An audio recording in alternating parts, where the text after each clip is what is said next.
Check it out. Welcome back to another episode of I Got a Story to Tell. I am L Coach Casey on behalf of Dark Gray Universe. And we have another interview with Mike the Joker Mintah today. I said that right? Sir. Yes, sir. I always want to make sure I say these right, but Mike the Joker Mintah. Yes, sir. He is a 1-0 professional boxer. So we're going to go through pretty much his past, his present, his future. But more importantly, he is a professional 1-0 boxer. So those are his flowers, but his story is much more than that.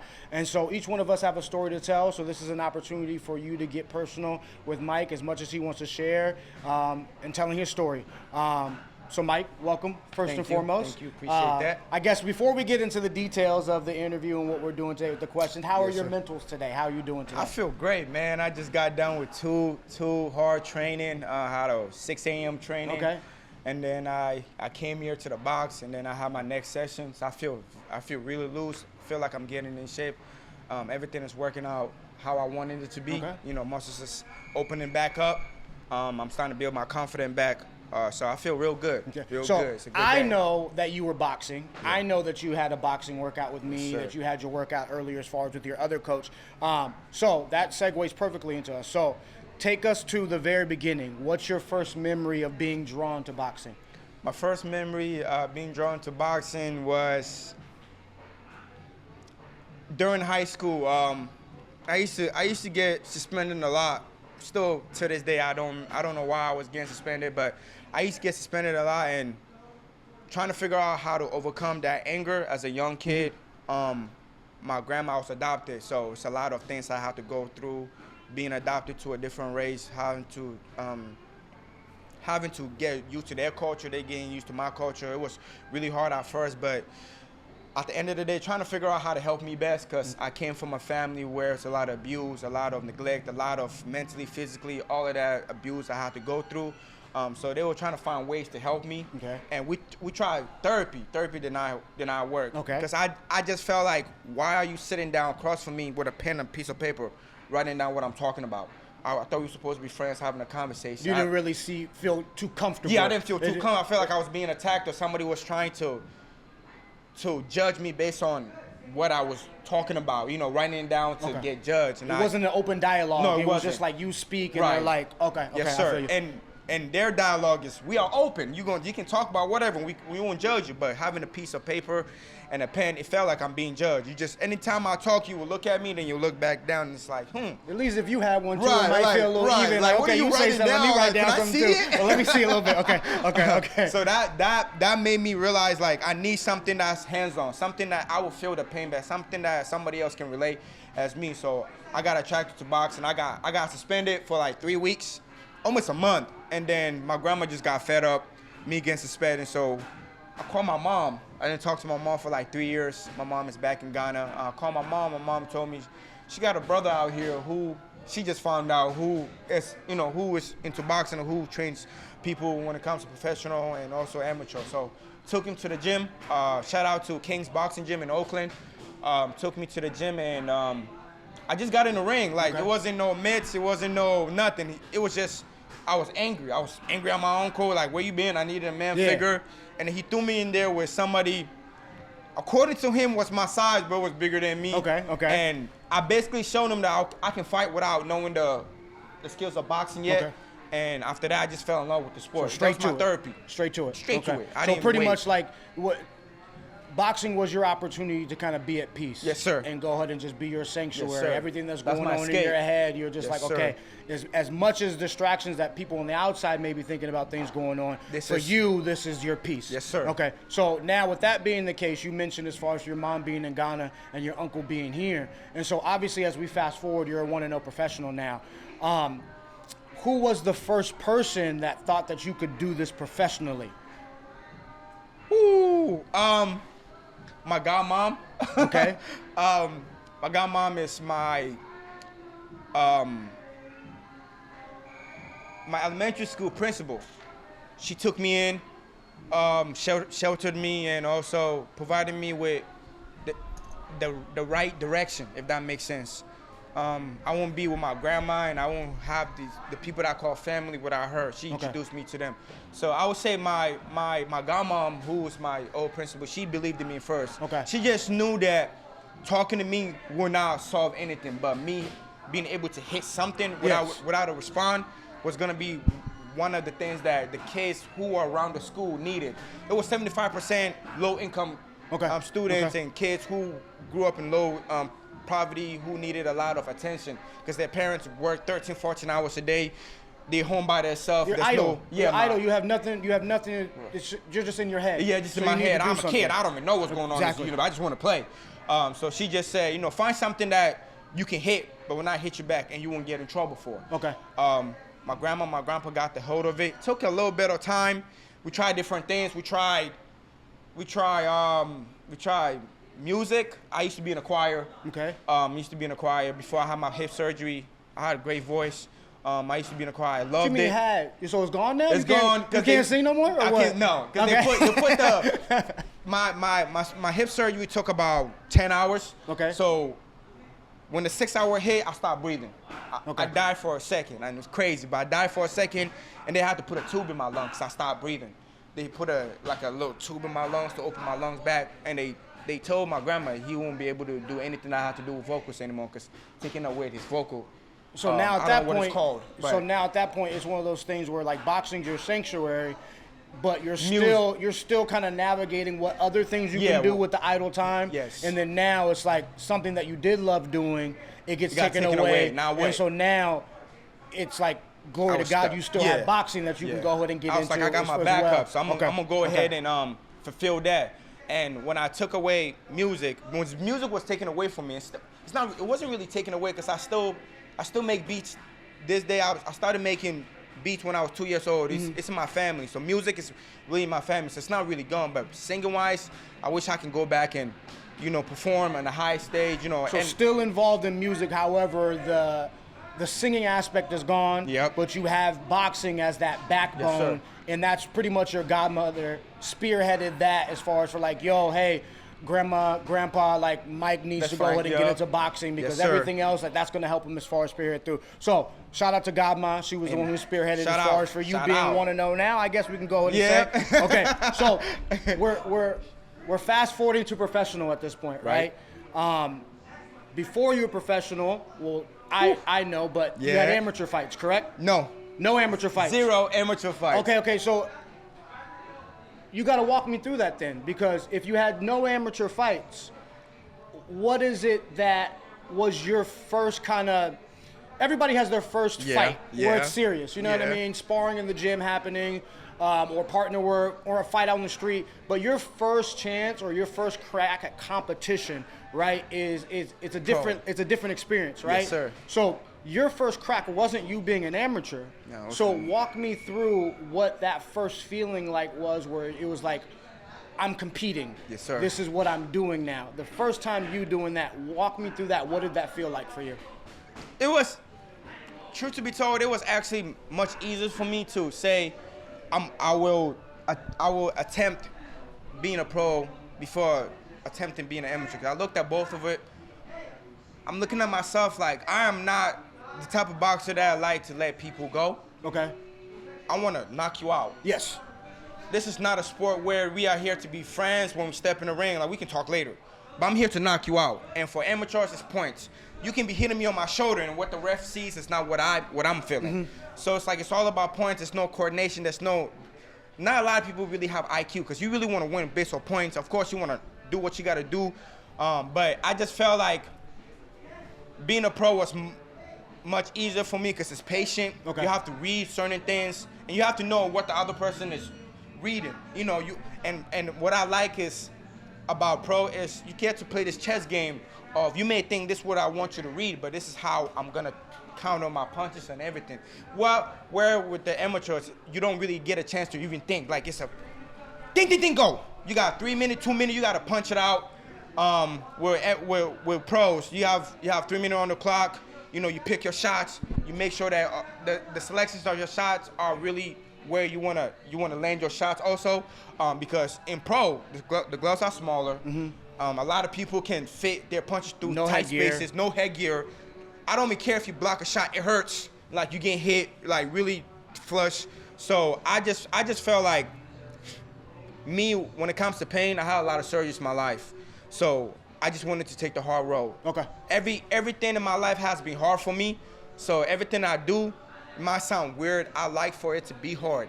All right, Because anything easy kind of throws me off. Okay, so me and you, we talked about that before, as far as from like kind of like we don't gotta suffer if we don't, but you gotta know who you are, right? Yes, sir. But from what you explained as far as for reference, it's just understanding that it's two different sports. Yep. Like amateur and professional, it's underneath the boxing umbrella, but realistically, they are two different sports. They there are. are similarities where you can take a professional style into the amateurs, but it's very hard to take an amateur style into the professional. It rarely works, because you got to sit down and crack a little bit more. Man. So your choice behind that was, okay, I understand these are two different sports. I understand what needs to be done to be successful in this world, and I understand as far as for where I can place myself in this area and be more successful. So you made the decision that like, okay, I'm going to pro. Yep. Now, that's a hard decision in itself, but we also talked about how you like to go ahead and suffer a little bit. Yeah. So now, next question is like, what is the biggest sacrifice and the hardest sacrifice you had to make to pursue your boxing goals and your boxing dream?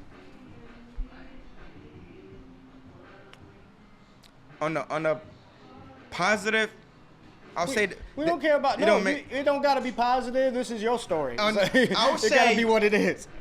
My son. Okay. That was the hardest. I used to train like 3 times a day. So, coming to you, going to wild card in an hour and a half, driving. It wasn't even training that was the problem. It was the drive. Okay. Every day I drove for like 5 hours. I trained for 4 hours, but I drove for 5 because of the traffic, the fatigue. My legs are done. But it took time away from me and my son, because I had a boy, and me as a man, I know I have to raise this boy to become a man. And I felt like being away from him for 4 months, because I was gone. I was gone most of the day, and by the time I come back, he's sleeping through the day. It hurt me a lot. It kind of affected me when it comes to training. Sometimes I didn't want to train. I just wanted to go home. Sometimes I didn't even want to get up, not because I didn't have it. I'm already up by 4 a.m., but I don't want to leave the house because I see my son sleeping, and it's like, I just want to see you wake up.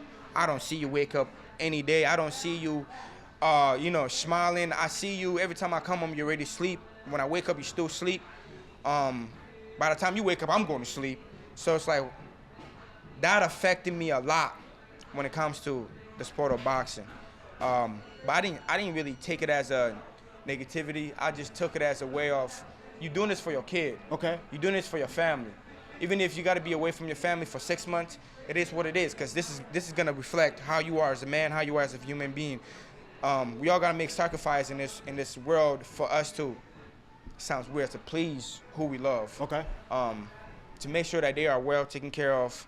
And I just felt like, yes, I was mad at myself, and I felt like a failure as a father, but I felt like a champion. By not being, the failure aspect was by you not being present. I wasn't present. Okay, so I do want to split the two, because I have a question based off of that, right? So, it doesn't sound like, and I don't want to put words in your mouth, it doesn't sound like there was anything that happened in the ring where you would have been like, I'm done. Right, no. But what it does sound like is that the outside and you not being present for your son, even though the sacrifice is for your family in general, it seems like that might have been the thing where you're like, hey, is boxing too much for me and not enough for you? Am I being too selfish by boxing where I'm not being present for you? Right. Was that something that may have potentially made you want to quit boxing on top of all the hours that you had? Yes. Okay, so let's talk about that. What was that like? Man, it was every week. Man, I remember having a conversation with you every week about just self-confidence, because I was losing my self-confidence, because I felt like my self-confidence wasn't translating to my son. Okay. I was giving everybody else my energy, but when I get home, my son doesn't get that. Okay. So I wanted to quit. I didn't even want to show up to the gym. And I don't even think while I was becoming a pro, I was training as much as I should. Because I was like, no, I'm going to stay home. No, I'm not going to show up. No, I'm going to be late because I'm going to stay home for 15 minutes, spend time with my son. That affected me as a pro. Then I had to realize that in this sport, you cannot play. I don't know. It's just, when I think about it, I didn't know what I was doing. Okay. Nobody gave me guidance on how to be a pro. Okay. Amateurs, you have your coach with you. You don't go to a show by yourself. you don't train by yourself. I never seen an amateur train by themselves. But for us pro, sometimes when our coach is doing something else, we have to train by ourselves. And I'm still trying to understand why amateurs can't train by themselves versus pros. I'll answer that. I'll answer that question because I'm an amateur coach as well, right? So they should be able to. Right. That's what I'm on. They should be able that's to. the thing that we're going to segue into because that's a question I have for you on top of this as well. But however, it's one of those things where you are the one driving the bus. Right. You are the one curating your team. Yes, sir. You are the one picking that. I want this coach for this. I want this strength and coach for this. I want this nutrition coach for this. Amateurs need to be doing the same thing too because what happens is that jump from amateur to pro is easy. It's quick, right? But there's a lot of growth that needs to happen along the way. Yes, sir. So your route is a little bit different because you didn't have an amateur background, right? Sure. So with skipping ahead, you're already a 1-0 pro, right? And so when was the last time that you fought? 2.5 years ago. Okay, so from now to 2.5 years, there's been a lot that's been going on, correct? Yep. Okay, so what's changed from then, which I guess you can even consider like, it's a professional fight, but that's the first time that you competed at this new level, right? Right. What's changed from then to now where you think you're more in control and you more have a vision because obviously your son's still here, where you feel more comfortable boxing, where you feel more comfortable getting a fight later on? What's changed from your vision now, from then to now, with going forward as a pro? That's actually a great question. I never really thought about like what changed 5 years ago versus now. A lot. Okay. My environment. Okay. Like you said, this is your team, so you have to pick the people that are gonna help you be the best person and be the best fighter that you are gonna be. I feel like the people around me, and that's no disrespect to anybody, but just being real, I just felt like I need to change my environment for the better. Even as a father.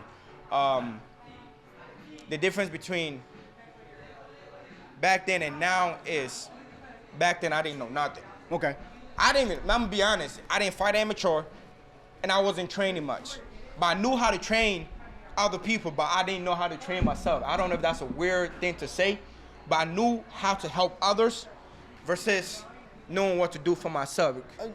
Isn't that life? It is. That's crazy. I mean, let's be real about this, right? Like everything, like so. That's the beautiful thing about boxing. It's a microcosm of life, right?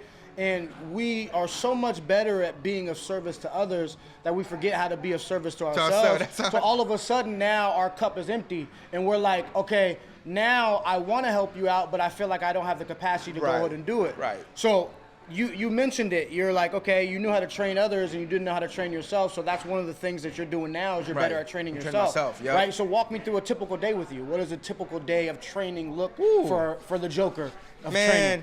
Typical day, great day. I would say wake up 4 a.m. No, 3:30. I have to be out the house by 4. So I wake up at 3:30. I go to sleep by 8:30. I don't go out. I don't care to hang out. I go to sleep by 8:30. My kids in bed by 8. So I go to sleep by 8:30. I wake up at 3:30. I mean, every day, even if I'm not training. So 3:30 up, 4 a.m. You're already out the door. Yep, What's I'm next? out the door. I go to the track. For the first mile, I run backwards. I run the whole mile backwards. Track. So it's track. So 4 a.m. wake up. Track. What time are you there? I'm there by 4:30. So 4:30 a.m. And then how long does that workout I'm there normally last?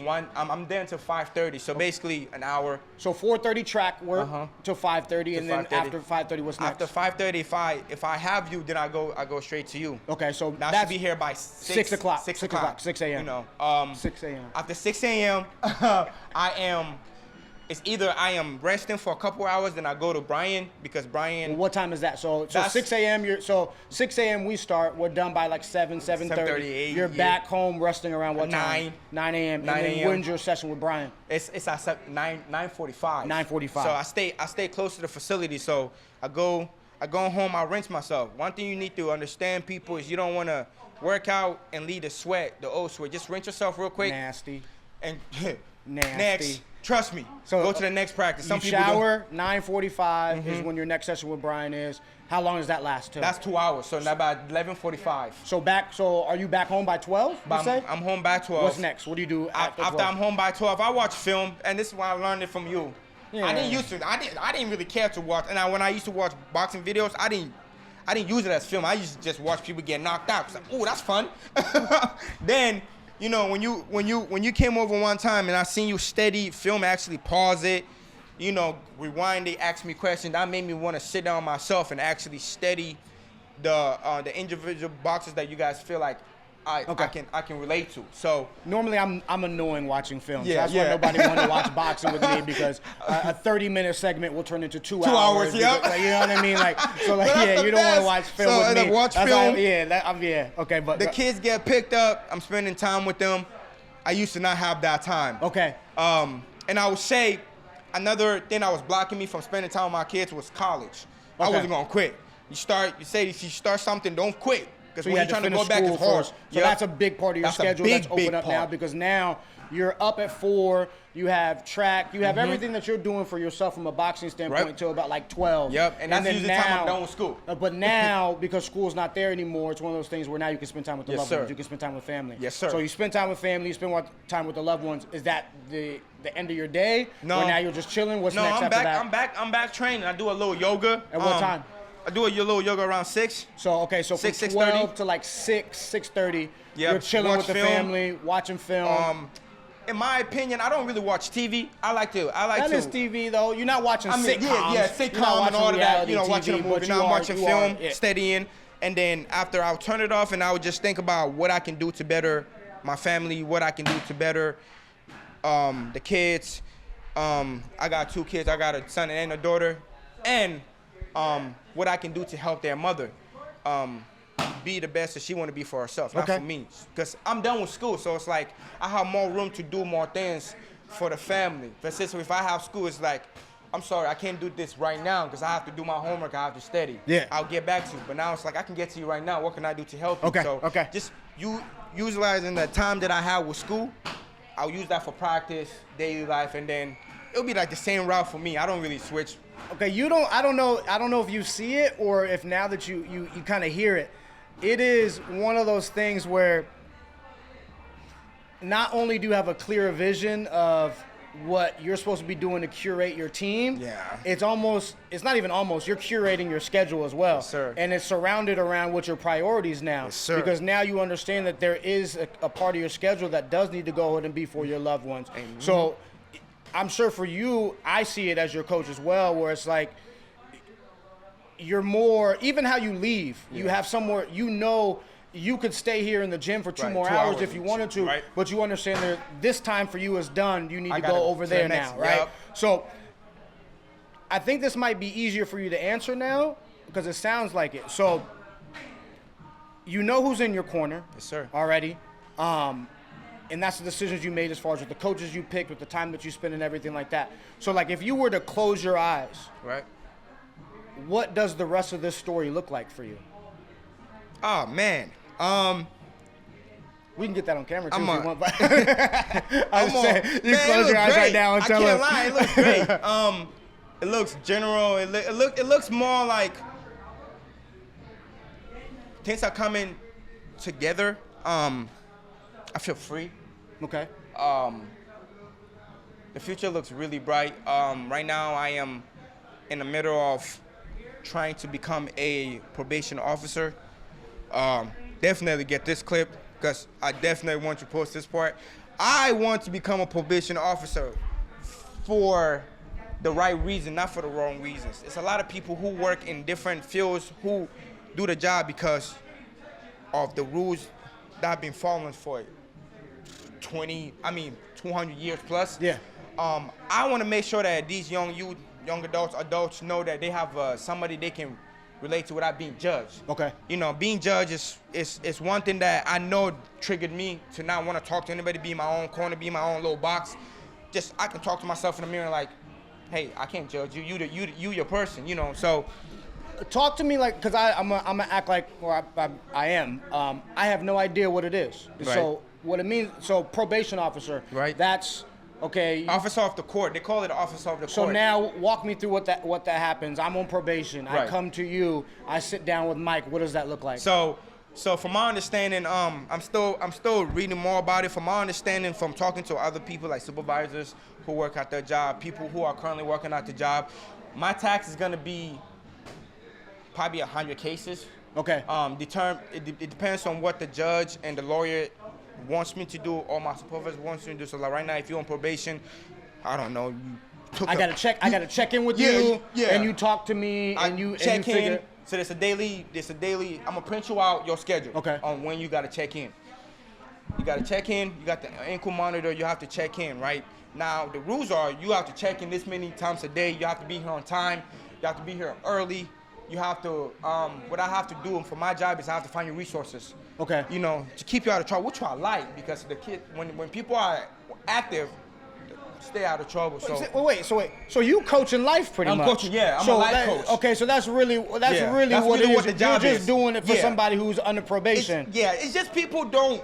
For the probation position, what I know from past history and having friends, they don't do that job. You see how this is full circle though? Yeah. Like you needed a therapist. Yeah. And you didn't like it. Yeah, I didn't like it. And then so now you're gonna be a probation officer to be able to be a therapist and help them. But your intentions behind it is you actually want to steer people to the right where direction. you're at now, where it's like you found your own way to curate your life and your schedule. Sir. So now you want to go ahead and build that with the probation officer. Literally, exactly what you just said. That's the reason why I want to be a probation officer. I have no reason. It's not for the money. It's not to be cool, big guy. Yeah, you work for the wall. I want to make sure that you know that there's somebody that's not gonna stop. When it comes to just being positive, trying to help you when it comes to the positive outcome, I'm not gonna stop because I didn't have nobody. Okay. And for me to have different people from different countries and different worlds and different personalities become family, I know that I can also make that change and help somebody make that change. And I'm doing that right now when it comes to my boys, my family, and people that's around me. Like everybody comes to me for advice. People come to me when it comes to shelter, and I never turn it down. Because I know I didn't have no shelter. I was 17 years old and homeless, running the street, gang banging, trying to find family. I didn't even know what a gang banging is. I just knew we just cool. I hear it, but I want to ask this question. Go for it. So, you box, right? Sir. But at the end of the day, like you are a professional 1-0 boxer, but that's not what this interview for is in the first place. Like we got the opportunity to hear your story. Yes, sir. So even though boxing is pretty much like what you're showing the world you do right now, Right. What is something that you want the world to know who, like someone who's never boxed before, they've never stepped in the ring. Yeah. What is something that you want them to like know? About me being a boxer, just me being a human And understand about your world in general. Man, I got a crazy work ethic. Just know that I work really hard. I just don't like to show it. I like to complete the work before I tell anybody, hey, I'm done. Because me telling you, hey, I'm in the middle of doing this, and then I end up not doing it, I'm kind of like disappointing you. Okay. I'm disappointing myself and leaving you out on something that you may be excited to hear about. So for me, I like to complete the mission before talking about it. And one thing I want people to know about me is I'm a nerd. Okay. Swear to God, you ain't gonna catch me on nothing else. My personality is my personality, but I am a nerd. I love when people ask me questions. Even if I can't give it an answer right now, I will do my research and I'll come back. Well, that's the funnest part because I'm a nerd. I look like one, so it's not like you guys can't tell. I'm a nerd. You're like, duh. But it's one of those things where, like, I like when people ask me questions and I get to say I don't know. Yeah. Because that gives me an opportunity to learn something else. That's me. And so that's kind of where our connection is as well because we are nerdy. Yeah. But with that being the case, right? So. There's someone out there right now. Yes, sir. They're chasing a dream. Ooh. But they're a little bit too scared to do it right now. I was there. What do you have to say to them? Man, knock out of it. You got to look at life as where am I going to be in 15 years? Okay. And you got to look at life as, of course you don't. They say don't look back in the past. When they say don't look back in the past, they mean like don't start saying how can I change my past. Look what's in forward. But you can go back and say, okay, I can look at like you just asked me, what is the difference between now and then back then? And people gotta look at, okay, well, if my life is kind of the same as when I was a little younger, maybe I need to tweak it up. Okay. I feel like people just gotta suck it up and know that they are living in a world where there's nothing free for anybody. I don't care who you are. You have to work hard. I don't care if you're the richest of the richest. For you to be the richest of the richest, you have to maintain being rich. You have to make sure that everybody that's coming in, giving you that resources to maintain being rich, they are getting what they need also. Because if you go in there being an asshole, being mean, being this and that. Excuse your French. Oh, I'm just kidding. excuse Just me kidding. for my language. I'll be cursing. They're not gonna help you. I'll be cursing. They're not gonna help you. It's like customer service. You go out to eat, you yelling at the waitress. Man, they've been working 10 hours. People make mistakes. Things happen. Come at them nicely. Yeah, that may change them when it comes to the energy. So I always tell people, like, just be nice. Just be generous. Just live life knowing that I wouldn't do this. Like, if you walk in and you see fire, are you going to walk towards that fire? No, you're going to go the next direction, right? So you got to look at life like that. You got to look at it as, this is not something I should go towards to. Even if they are your friend, family member, this is not what I need to be around. Because it takes away from the dream? It takes away? Energy, dream. Okay. You start thinking about what they want. It's not what you want. You start thinking about what's best for them. Because everybody's talking about, I was doing this. Maybe you should try doing this. That's cool. So that's for a great you, idea. But you need to worry about what's best for you. So for you, it's very much as far as for where your story is at this point. It's understanding that you have a vision, you have a dream. You need to go ahead and spend all that energy and time building it. Yes. But then also the priorities around you, making sure you're available for them. Because anything else that you do is gonna affect. It's going to affect your dream. It's going to affect the people around you, which is going to make you want to stop your dream. That's why you gotta put yourself in a great environment. And also, family is important. But family do stop a lot of things. They are the number one species that can stop you from being great, and not in a bad way. It's just if you don't know within self, you can get distracted on what other self want. It's not what you want. Okay. If I see my friends with bling on and when I was young, I want the same thing. So it's back to the like, it has nothing to do. Like those things has nothing to do with you. Stay attached to your dream. Yes, sir. So for you, guess what? We got to ask this now because you're 1-0 right now. Yes, sir. So what does the future look like for you? Is there any upcoming fights? Is there anything that we can go ahead and look out for? What's next for Mike the Joker? Man, I'm trying to knock somebody out, man. I can't cuss, man. Wait, do we have a date? Oh, you can cuss. I don't know if you can cuss or not. I don't know, but I'm gonna say something. Out. Look, this is boxing. I'm talking in boxing language. Do we have a date in mind? We don't. It's not official yet, but we are talking about it on November 29th in Palm Springs. I don't know what casino it is, but it looks like, to me, feeling from my head coach Stanley. Shout out to Coach Stanley. Shout out to Coach Stanley. Great dude. We're gonna talk about it Monday. I think he's planning on actually getting me to fight. If we're gonna put that positivity in the air, so if it was up to you, you would be fighting November 29th. Yeah. Okay. I'll fight in 2 weeks. So that's what we're looking for. That's what we're looking for, November 29th. We are hoping. We're not hoping. We're just going to assume that he's gonna fight November 29th. Mike, thank you for opening it up. That's Mike the Joker Mintah. It's me. Thank y'all. I'm L Coach Casey. That's L another Professor. episode. L IQ. You know what I mean? L I know everything. L Film. That's L me. Nerd. But this ain't about me. This is about Mike. This is about Mike right now. We're naming all the names. But another episode, I got a story to tell. I'm L Coach Casey on behalf of Dark Gray Universe, and we'll see y'all in the next one. See y'all. Hey, appreciate you, man. Check it out. Check it out.